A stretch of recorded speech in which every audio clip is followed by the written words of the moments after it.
시청자 여러분 안녕하십니까? 뉴스온 시작합니다.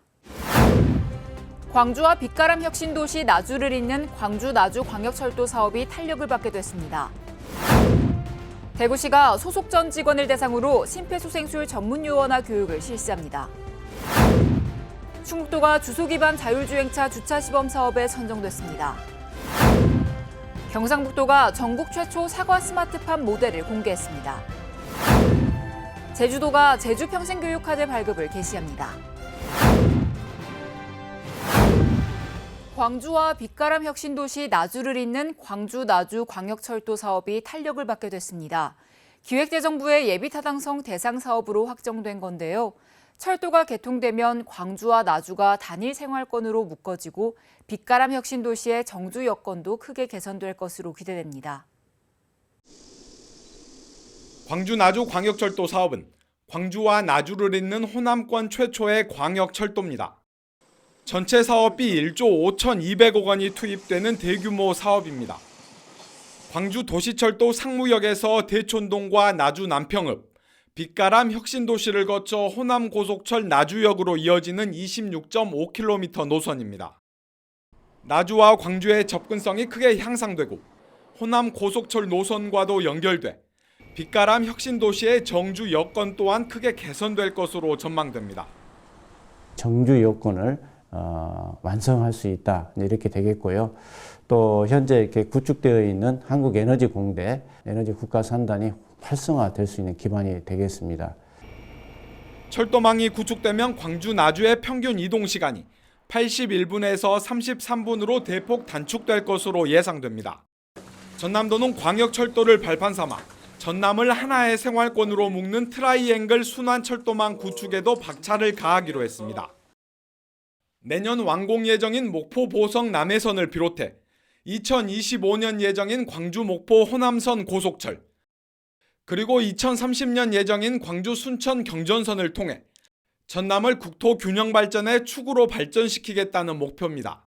전남 트라이앵글 순환철도망이 구축되면은 전남도 내 어디서나 지역 간 접근이 가능하고 전남이 수도권, 중부권에 상응하는 새로운 균형 발전 축으로 성장 발전할 것으로 기대됩니다. 전남도와 광주시, 나주시는 광역철도 사업이 예타 대상에 선정된 만큼 앞으로 예타 통과를 위해 긴밀하게 협의를 해나갈 계획입니다. 수도권 소식입니다. 지방자치TV와 전자신문이 지역사회 발전을 위한 콘텐츠를 공동 제작하기 위해 업무 협약을 체결했습니다. 지난 11일 지방자치TV는 전자신문과 지방시대에 발맞춰 다양한 콘텐츠를 제작하는 등 지역 활성화에 이바지하기 위한 업무 협약을 체결했습니다. 지방자치TV는 지방자치단체장 인터뷰, 지자체 동향 등을 보도하고 전자신문은 지역산업 활성화 및 지방회생 취재를 확대해 상호 협력 체계를 구축해 나갈 계획입니다. 특히 지역사회 살리기 콘텐츠 등을 공동으로 기획하고 제작에도 힘을 모으기로 했습니다. 류영현 지방자치TV 대표는 지방자치TV가 정보기술 미디어 분야에서 전통이 있는 전자신문과 협약을 맺게 돼 기쁘다며 함께 손을 잡고 많은 발전을 이루길 기대한다고 밝혔습니다. 향후 지방자치TV와 전자신문은 지역 균형 발전과 산업 발전에 기여하기 위해 공동 취재 및 제작을 위한 협력 기회를 마련할 예정입니다. 요즘은 다중 인파에 따른 안전사고를 예방하는 것이 매우 중요한데요. 마포구가 안전사고 예방을 위한 스마트 알림 전광판 시스템을 구축했습니다. 마포구는 관내 군중 밀집 지역의 인파사고 위험 지점을 사전에 예측하고 안전사고 예방 대책을 수립해 안전도시를 구현하고자 스마트 알림 전광판 시스템을 추진하고 있습니다. 이 시스템은 지능형 CCTV를 통해 인구 밀집 상황을 실시간 모니터링하고 전광판 디스플레이를 통해 알림 및 지역 정보를 송출할 계획입니다. 구체적으로 1단계는 미세먼지 및 날씨 정보, 2단계는 주의 문구 및 주변 안전 정보, 3단계는 위험 문구 등의 알림을 송출합니다. 이후 위험 알림을 구청 상황실과 연계해 즉시 대응 가능하도록 추진하고 있습니다. 이에 앞서 마포구청장 및 관계자들이 홍대 관광특구에서 시스템 구축을 위한 시연을 실시했습니다. 여기서 시스템을 확인하고 더 좋은 방향을 위한 의견을 나누는 시간을 가졌습니다. 한편 이날은 시연을 끝으로 홍대 레드로드 현장을 점검하며 마무리했습니다. 이어서 경기도 소식입니다. 극심한 지역 갈등을 일으킨 서울구로 차량기지의 광명시 이전 사업이 사실상 무산됐습니다. 광명시는 구로 차량기지 광명 이전 사업 철회에 환영의 뜻을 밝혔습니다. 기획재정부가 9일 최상대 2차관 주제로 재정사업평가위원회를 열고 예타 대상 사업과 면제 사업 선정 안건을 심의 의결했습니다. 구로 차량기지를 광명으로 이전하는 사업을 심의한 결과 타당성이 부족하다고 판단하고 예타 대상에서 제외했습니다. 구로 차량기지 광명 이전 사업이 타당성 없음으로 결론 나자 광명시는 환영의 뜻을 밝혔습니다. 광명시는 구로 차량기지 광명 이전 사업의 사실상 백지화에 따라 지속 가능하고 회복력 있는 도시로의 성장에 더욱 박차를 가할 계획입니다. 신천 하안 신림선 등의 철도 계획을 추진 중이며 광명 하안 2 공공주택지구와 광명시흥 3기 신도시 등 대규모 개발 사업도 토론회 등을 거쳐 시민중심 시민주도 개발 사업으로 진행할 예정입니다. 박승원 광명시장은 광명시 전역에서 시민들이 보여줬던 이번 항쟁의 들불을 광명시 미래를 위한 환한 등불로 다시 밝히기 위해 최선을 다하겠다고 밝혔습니다. 이어서 광역시 소식입니다. 대구시가 급성 심장정지 응급 환자에 대한 직원들의 대처 능력을 향상시키기 위해 시 소속 전 직원을 대상으로 심폐소생술 전문 요원화 교육을 실시합니다. 교육 첫날에는 심폐소생술 교육의 중요성을 알리고 전 직원의 적극적인 동참을 유도하기 위해 시 간부 공무원을 대상으로 산격청사 4층 대회의실에서 우선 교육을 실시했습니다. 교육은 안전교육 전문 강사가 실제 상황 사례들을 다양하게 전달하고 4분의 골든타임 동안 의식 확인, 구조 요청, 마테킹을 이용한 가슴 압박 등을 직접 체험하는 방식으로 진행됐습니다. 이번 심폐소생술 교육은 5월과 6월 2달에 걸쳐 직원 2,700여 명을 대상으로 진행할 예정입니다. 제19회 대구광역시장배 전국철인 3종 대회가 수성못과 신천동로 일원에서 펼쳐졌습니다. 대구광역시장배 철인 3종 대회는 10대부터 70대까지 남녀 동호인 부별로 실력을 겨루고 특히 부부 철인 부문과 장애인 부문이 대구대회의 특징입니다. 경기는 수영 1.5km, 사이클 40km, 달리기 10km 순이며 수성못을 크게 한 바퀴 도는 수영, 상동 내거리에서 무태교를 2번 왕복하는 사이클, 수성못 주변을 5바퀴 도는 달리기 코스로 진행됐습니다. 대구광역시장배 전국철인 3종 대회는 2004년 첫 대회 이후 매년 900여 명이 참가하는 대한철인 3종협회 공인대회로 통영 ITU 트라이애슬론 월드컵 대회와 함께 국내 최고의 대회로 손꼽힙니다. 계속해서 강원도 소식입니다. 평창군이 2023년 농축협 상생 한마음 대회를 열었습니다. 농협 평창군 지부와 평창군 관내 농축협 조합장, 임직원 등 600여 명이 참석한 가운데 계통 간 상호 이해 증진 및 협력적 조직 문화 확산을 위해 개최됐습니다. 길었던 코로나19로 3년 만에 열린 이날 행사에는 체육 행사는 물론 강릉 경포산불과 주택 화재로 터전을 잃어버린 임직원에 대한 기부금 전달 행사도 함께 진행돼 훈훈함을 더했습니다. 농협 평창군 지부는 적극적인 참가를 통해 상생의 정신을 보여주신 농축협 임직원 모두에게 감사드린다며 또 긴 시간 대회를 함께 준비한 평창농협 관계자에게도 감사의 말씀을 전했습니다. 평창 한우마을 대관령점에서는 5월 가정의 달을 맞아 어르신들을 초청해 한우 불고기 나눔 행사를 가졌습니다. 평창 한우마을 대관령점은 지역과 상생하는 의미에서 매년마다 사랑의 한우 나눔 행사와 취약계층을 위한 이웃 돕기, 물품 기탁 등 나눔 행사를 꾸준히 개최하고 있습니다. 이날 평창 한우마을 대관령점에서는 대관령 적십자 봉사회원 20여 명과 함께 대관령 노인회 어르신 300여 명을 초청해 정성 가득한 불고기 식사를 대접했습니다.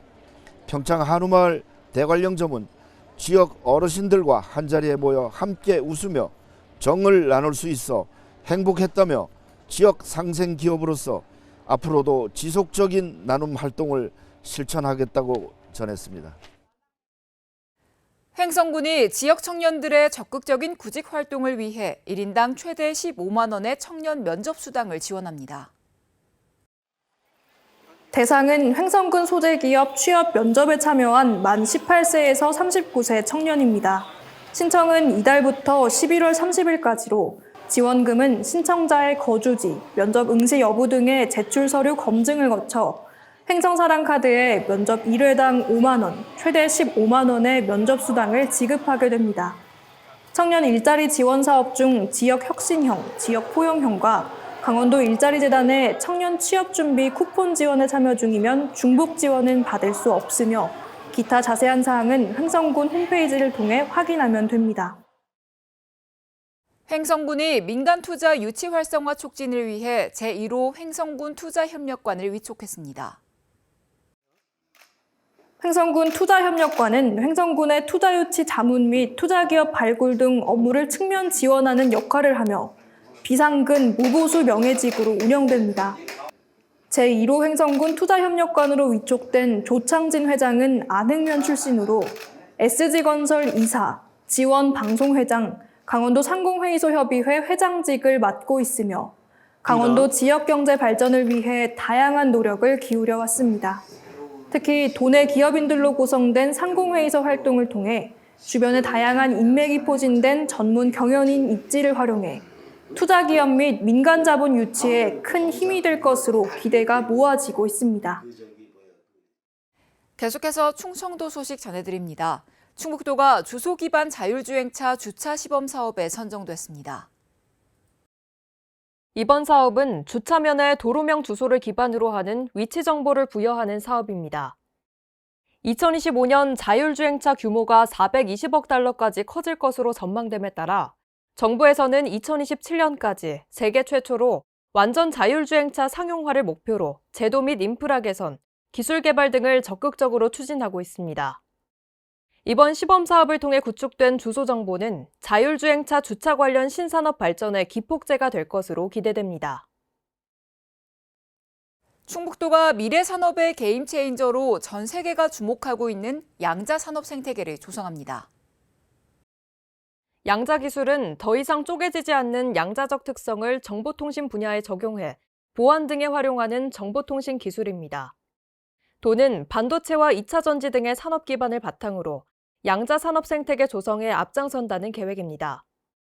이에 도는 양자 과학기술 산업 생태계 발전을 주제로 포럼을 개최하고 양자기술 전문연구원 설립 유치를 위한 기획 용역에 착수하기로 했습니다. 이어서 경상도 소식 전해드립니다. 경상북도가 안동시 임하면 오대리에 시범 조성된 전국 최초 사과 스마트팜 모델을 공개했습니다. 전국 최초 사과 스마트팜 모델은 디지털 기반 첨단 산업으로 농업 대전환을 추진하고 있는 경상북도의 야심작입니다. 경상북도는 노동과 경험에 의존하는 관행농업으로는 성장에 한계가 있다는 판단 아래 사과 산업의 스마트화를 추진하게 됐습니다. 경상북도는 사과 스마트팜의 빠른 확산을 위해 농민사관학교와 한국미래농업연구원을 통한 농가교육 및 컨설팅을 실시하고 ICT 융복합 시설 장비 설치 및 정보 시스템 구축 등을 지원할 예정입니다. 아울러 의성군 사곡면 일원에 조성될 마늘 스마트 단지 등 노지 스마트 농업 적용 품목을 점진적으로 확대해 나간다는 방침입니다. 이철우 경북도지사는 4차 산업혁명 시대에 걸맞게 첨단 과학 기술을 바탕으로 산업 경쟁력을 끌어올려야 된다며 농업 대전환의 필요성을 강조했습니다. 경상북도가 대구 경북 신공항 범도민추진위원회 출범식을 개최했습니다. 출범식에는 이철우 경북도지사와 배한철 경북도의회 의장을 비롯해 범도민추진위원회 위원과 시군 관계공무원 등 150여 명이 참석했습니다. 위원회는 도민의 의견 청취와 소통을 통해 대구 경북 신공항의 성공적 건설과 공항을 활용한 시군별 지역 발전 방안을 모색하고 정부 정치권의 지역의 요구를 전달하는 창구 역할을 할 계획입니다. 이철우 경북도지사는 경북이 지방시대를 주도하기 위해서는 대구 경북 신공항의 신속한 건설뿐만 아니라 신도시와 항공물류단지, 항공클러스터 등 공항 경제권 조성이 무엇보다 중요하다고 강조했습니다. 포항의 2차 전지 분야 투자 유치가 잇따르며 지역 경제 대도약의 날개를 달고 있습니다. 2차 전지 전문 연구 교육기관부터 탄탄한 산업 생태계까지 갖춘 포항시. 배터리 초격차 선도 도시로서 성공 가도를 달리고 있습니다. 3일 포항시와 경상북도는 포스코 퓨처엠, 절강화유 코발트와 1조 2천억 원, 포스코 퓨처엠과 5천억 원 규모의 투자 협약을 체결했습니다. 이번 업무 협약에 따라 포스코 퓨처엠과 절강화유 코발트는 신규 합작 법인을 설립해 포항 블루벨리 국가산단 내 올해 공장 착공을 목표로 2027년까지 총 1조 2천억 원을 투자하고 니켈 정제 및 전구체를 생산할 계획입니다. 절강화유 코발트는 중국 최대 코발트 생산 기업이자 세계에서 손꼽는 전구체 생산 기업입니다. 또 포스코 퓨처엠은 포항 블루벨리 국가산단에 1단계 약 3,500억 원을 투자해 연 18,000톤의 인조흑연 음극재 생산 공장을 건설 중이며 추가로 2025년까지 약 5천억 원을 투자해 공장을 증설할 계획입니다. 포스코 퓨처엠은 국내에서 유일하게 양극재와 음극재를 모두 생산하는 2차 전지 소재 선두 기업으로 현재 영일만 산단 내에 하이니켈 양극재 생산 공장을 건설하고 있습니다. 이 밖에도 포항에는 올해 포스코 실리콘 솔루션이 3천억 원을 투자하는 등 기업 투자가 잇따르고 있으며 가칭 에코프로 블루벨리 캠퍼스 2조 원 투자가 확정되면 2차 전지 분야에만 총 5조 원의 대규모 투자 유치를 달성하며 2차 전지 특화단지 최적지로 자리매김할 전망입니다. 이어서 광주 전남 소식입니다. 5.18 민주화운동 당시 계엄군이 저지른 성폭력 사건이 정부 기관 조사를 통해 공식적으로 규명될 수 있을지 주목됩니다. 51건의 계엄군 성폭력 사건을 조사 중인 5.18 진상규명조사위원회는 활동 시한인 연말까지 조사를 마무리할 계획입니다. 5.18 진상규명조사위원회가 현재 조사 중인 계엄군 성폭력 사건은 모두 51건입니다. 2018년 5.18 성폭력 공동조사단이 확보한 17건, 광주시 보상심의 자료 26건, 조사위가 자체 접수한 8건 등입니다. 조사위는 이중 조사가 불가능한 것을 제외한 21건에 대한 피해자 면담 조사를 마쳤고 3건은 피해자가 숨져 참고인 진술을 확보했습니다. 넘어온 자료마저도 같이 또 조사를 하고 있습니다. 그러니까 뭐 불신해서가 아니라 거기에 나온 정황이라든가 그것도 마찬가지 피해자 중심으로 돼 있다면은 이제 가해자라든가 가해 부대를 찾는 그 작업을 지금까지도 진행하고 피해자들은 당시 여고생이나 여대생 등 젊은 여성들로 집단 성폭행 정황까지 일부 확인된 것으로 알려졌습니다. 피해 이후 상당수가 정신질환을 앓았고 이 중 한 명은 스스로 목숨을 끊은 것으로 파악됐습니다. 하지만 성폭력 가담자로 의심되는 계엄군에 대한 조사위 조사에서 이들은 모두 성폭력 사실을 부인하고 있습니다. 피해 진술과 시간대별 계엄군의 동선을 확인하는 등 피해 진술의 신빙성을 높이는 것이 진상규명의 관건이 될 것으로 보입니다. 조사위는 연말쯤 안매장과 더불어 계엄군 성폭력 사건 조사 결과를 발표할 계획입니다. 110억 원의 예산이 투입된 상무국민체육센터가 지난달 문을 열었지만 수영장은 개장하지 못하고 있습니다. 다른 수영장에 비해 처우가 열악해 수영 강사를 뽑지 못했기 때문인데요. 수영장 개장을 학수해 오던 주민들의 실망이 커지고 있습니다. 광주광역시 서구의 상무국민체육센터. 국비 등 무려 110억 원의 예산을 들여 착공 3년 만인 지난달 문을 열었습니다. 그런데 센터 시설 중 유일하게 수영장만 운영을 하지 못하고 있습니다. 개장을 미루면서까지 2달 동안 강사 채용에 나섰지만 법적 기준인 3명을 채우지 못했기 때문입니다. 최근 가까스로 3명 기준을 맞추며 오는 16일 개장을 하게 됐지만 인력의 공백이 생길 경우 운영은 또다시 멈춰설 수밖에 없는 상황입니다. 5월달부터는 일권만 발행하고 강습이 들어가게 되더라도 6월달부터는 들어갈 것 같습니다. 어떤 식으로 강습이 언제부터 들어가고 몇 개 반이 운영되고는 아직 내부적으로 아직 검토 중이긴 한데 다른 민간 시설에 비해 근무 조건이 열악해 수영 강사를 구할 수 없었다는 비판이 나옵니다. 제대로 운영을 하기 위해서는 최소한의 강습과 그다음에 시간 연장을 위해서 7명과 최소한 9명의 인원이 확보가 돼야 되는데 4명밖에 안 됩니다. 그래서 이후에 수영 강사를 처우하고 인력이 충원이 돼야 된다고 생각을 합니다. 상황이 이렇다 보니 수영장 운영일은 다른 시설의 4분의 1 수준에 불과하고 하루 운영 시간도 무려 6시간이나 적습니다. 수영 강습 프로그램 또한 아직 준비되지 않았습니다. 기대감에 부풀었던 주민들은 실망을 감추지 못하고 있습니다. 바로 옆에도 수영할 수 있는 그 순번이 저한테도 왔었는데 여기를 다니기 위해서 거기도 가감히 신청 안 하고 했었는데 계속 딜레이가 돼서 많이 속상하고 100억 원이 넘는 혈세를 투입하고도 늑장 개장을 하는 데 대한 비판이 커지자 광주 서구청과 서구시설관리공단은 관리와 운영 주체 등을 운운하며 서로 책임만 떠넘기고 있습니다. 특별자치도 소식입니다. 제주도가 제주형 평생교육 바우처 사업의 지원 카드인 제주 평생교육 카드 발급을 개시합니다. 제주형 평생교육 바우처 사업은 기초생활수급자, 차상위 계층, 한부모 가정 구성원에게 1인당 연 35만 원을 바우처로 지급하는 사업입니다. 제주 평생교육 카드는 올해 12월 31일까지 연 35만 원 범위 내에서 평생교육 바우처 시스템에 등록된 평생교육기관에서 사용할 수 있습니다.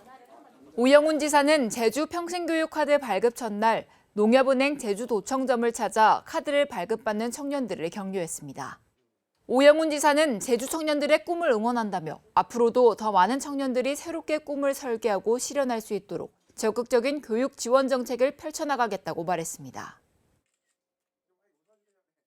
제주형 생애주기별 통합돌봄 체계 구축을 위한 전문가 특강 및 읍면동과의 정책공유회가 제주도청에서 개최됐습니다. 이번 행사는 생애주기별 통합돌봄 체계에서 통합돌봄 전담창구 역할을 담당하는 읍면동의 실행력을 확보하기 위해 마련됐습니다. 이날 행사는 전문가 초청 특강 및 질의응답, 제주형 생애주기별 통합돌봄 체제 기본계획안 설명 등으로 진행됐습니다. 특히 올해 10월부터 신규 사업으로 시행되는 통합돌봄 서비스안과 읍면동 통합돌봄 전담창구의 역할을 공유했습니다. 오영훈 지사는 통합돌봄을 위한 공공 역할의 중요성을 강조하고 도민에게 실질적으로 필요한 돌봄 서비스를 제공하도록 최선을 다할 것을 강조했습니다. 아울러 촘촘한 돌봄으로 다 함께 행복한 도민, 돌봄 걱정 없는 빛나는 제주를 실천하기 위한 비전 선언식도 진행했습니다. 춘곤증을 극복하기 위해선 규칙적인 생활과 함께 커피나 담배는 피하는 것이 좋습니다. 춘곤증은 추운 겨울을 지나 봄에 우리 몸이 적응하는 과정에서 생기며 주로 낮에 졸리는 것이 특징입니다.